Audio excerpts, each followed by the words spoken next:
एक साथ में अब आप लोग देखने जा रहे हैं कि अब ज़ारा का बाप जो कि हर सूरत हाल में ज़ारा को वहाँ से निकालना चाहता है, क्योंकि वो ये जान चुका है कि ज़ारा जो कि अपनी खाला के हाथों बहुत बुरी तरह ब्लैकमेल हो रही है, क्योंकि अब वो उसे अपने मफाद के लिए इस्तेमाल कर रही है, क्योंकि उसका मकसद ही ज़ारा को पूरी ज़िंदगी अपने घर की मुलाजमा बना कर रखना है ताकि वो फ्री के काम करती रहे और उसके बाप की दौलत पर ऐश करना है। क्योंकि अब वो जानती है कि अगर ज़ारा यहाँ से चली गई तो उनके हाथ कुछ नहीं लगेगा।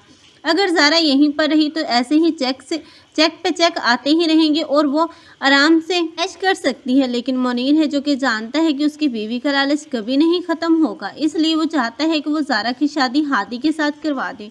और हादी की माँ तो पहले दिन से ही ज़ारा को पसंद करती है और वो भी बहुत ज़्यादा खुश है। इसलिए जब ज़ारा का रिश्ता आएगा तो यही आलिया होगी जो कि इस रिश्ते में रुकावट पैदा करेगी और ज़ारा भी अपनी खाला ही की बात मानेगी और उसी की बात सुनेगी, क्योंकि वो यही समझती है कि उसकी खाला ही इस भरी दुनिया में उसकी हमदर्द है। उसकी खाला ही है जो कि उसका अच्छा सोच सकती है। लेकिन मुनीर जो कि समझाने की कोशिश करेगा आलिया को भी और इस ज़ारा को भी कि वो ऐसा ना करें। लेकिन अब आलिया जो कि किसी भी सूरत अब ज़ारा को अपने हाथों से नहीं जाने देगी और महरू वो भी तो यही चाहती हैं कि हादी और ज़ारा एक ना हो, क्योंकि ना तो उसने हादी को खुद अपनाया और ना ही वो ये चाहती हैं कि ज़ारा और हादी की शादी हो।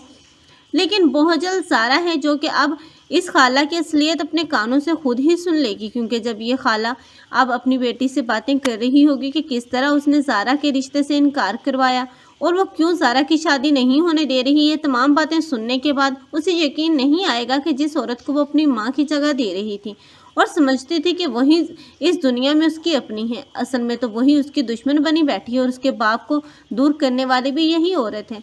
तब वो अपने बाप के पास वापस चली जाएगी। आप लोगों को ये ड्रामा कैसा लग रहा है और इस ड्रामे में किसकी एक्टिंग को लाइक कर रहे हैं, कमेंट सेक्शन में अपनी कीमती राय के इज़हार लाजमी करें। सीधा रिव्यूज़ के लिए हमारे चैनल को लाजमी सब्सक्राइब कर लें। अगर आप लोगों को हमारी वीडियो अच्छी लगी हो तो वीडियो को लाइक करना मत भूलिएगा। अल्लाह हाफिज़।